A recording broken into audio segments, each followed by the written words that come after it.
Hey guys, Saintsfan back again with another GTA 5 video, and it's amazing how GTA Online is over 3 years old and people are still finding things that they did not know about in the game. In this video, I'll be sharing a few of those things, so hopefully you learn something from this video, but it's honestly crazy how that is still happening. I mean, name another game where 3 years into it, you're still learning stuff about the game. Before we do hop into the list, if you do enjoy this video, it'd be awesome if you could drop it a like. That'd be much appreciated, and if you don't want to miss out on any other awesome GTA content, please subscribe to my channel. So the first thing, and this actually doesn't go back 3 years, this only goes back a few months, but the Clubhouse that came out with the Biker DLC.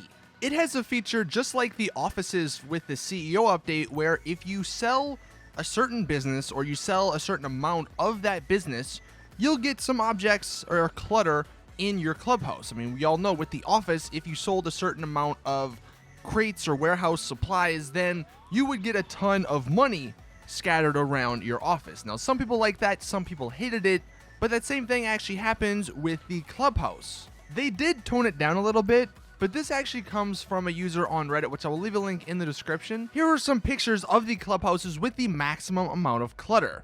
So this guy said he had all 5 businesses, and he got the maximum somewhere near the $3 million profit margin. So the areas that it appears in is the living area, the office area with the computer, and the meeting room. And as you can see in the pictures, you get the different types of businesses. You get some cocaine, you get some weed, and so on and so forth. So if you were wondering, maybe you're still doing the biker businesses, or you're wondering when you get your office clutter or clubhouse clutter, then hopefully this helps you out. Next up, and this is actually something that I found out about when I was doing the Rockstar Logic. So one of you guys actually told me this in the comment section.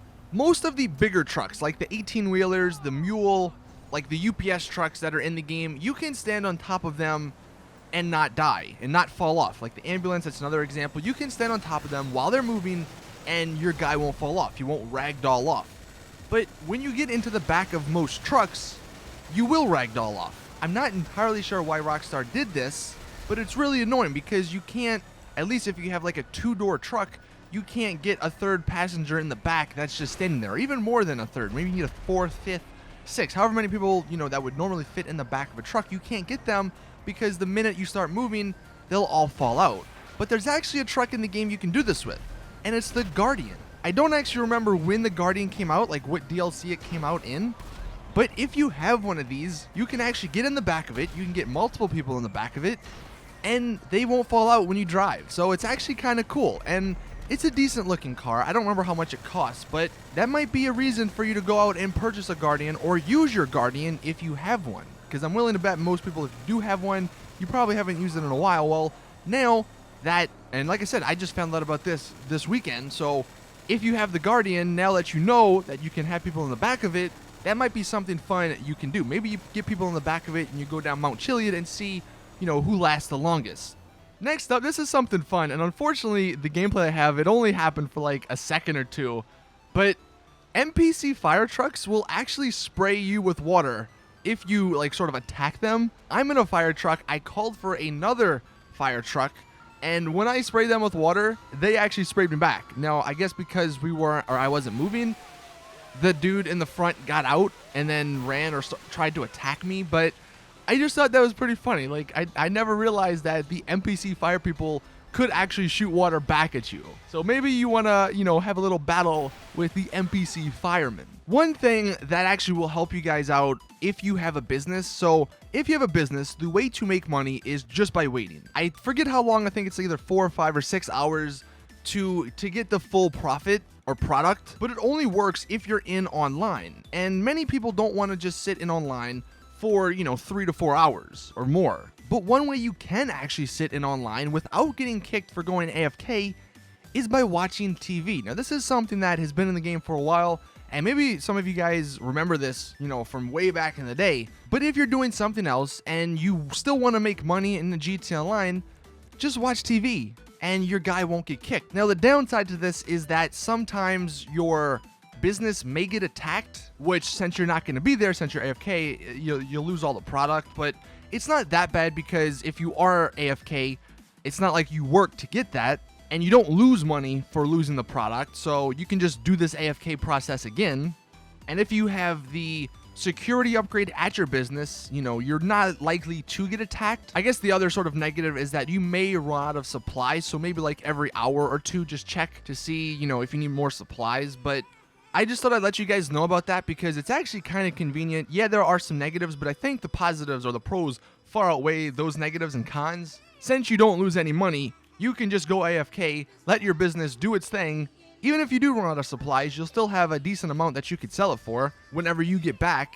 And you can just keep doing this over and over again when you don't feel like actually playing the game, but you want to earn some money. This next little tidbit has to do with the Tron helmet or the Tron outfit. So I figured I would just let you guys know about this. Not that it matters that much because PvP in the game is kind of shoddy.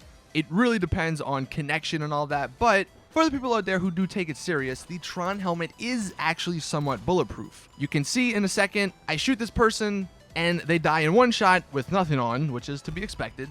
But then when they put the Tron helmet on, it takes 2 shots to kill them. And then they actually shoot me with a bulletproof helmet, and I believe it took 3 shots. That's what it sounded like, but I figured I would let you guys know that the Tron bike is somewhat bulletproof, so if you are going to be using it, whether it's with the full Tron outfit or if you're just using it by itself, then at least you'll have some extra protection if people are attempting to kill you. Unfortunately, this next one, I don't have any gameplay because free mode events, they rarely ever happen, it seems, whenever I'm in GTA Online. I think that's because they only happen like every 30 minutes in real life. But the criminal damage free mode event, the one where you have to blow up as much stuff as possible, there's actually a really easy way where you can win this. So it does require you to have a friend or a crew member or something. When criminal damage is about to start, have that friend or crew member launch piracy prevention, like from their yacht. And what this does is, since piracy prevention has been launched, it'll spawn all those helicopters and boats on the beach. And just by destroying all of those, you can get like $10 million easily in criminal damage. So if you wanted the advantage over other people in the lobby, then have one of your friends do that, and then you can win however much money you get for criminal damage. And then I guess the last thing I'll let you guys know about, this one actually has been in the game since the beginning, I believe. I knew about this a while ago, but I figured I would throw it in here because maybe some of you guys have not heard about it. And considering we got the Red Dead Redemption 2 trailer about a month or so ago, I thought it was fitting. So there's actually an NPC up near the observatory that is wearing a Red Dead Redemption t-shirt. I'm not entirely sure if he's always there or if he's just there during, you know, a specific time of the day or what, but if you actually see this guy, he's like the only dude in the entire game who wears this shirt, and it's just kind of cool. So not really anything too crazy, but maybe you guys didn't know about that, and you might want to look out for him in GTA Online. Anyway, that is it with the video. Thank you all for watching. Drop a like if you did enjoy, like I said. Subscribe for more awesome GTA content. And as always, I will see you guys in the next one.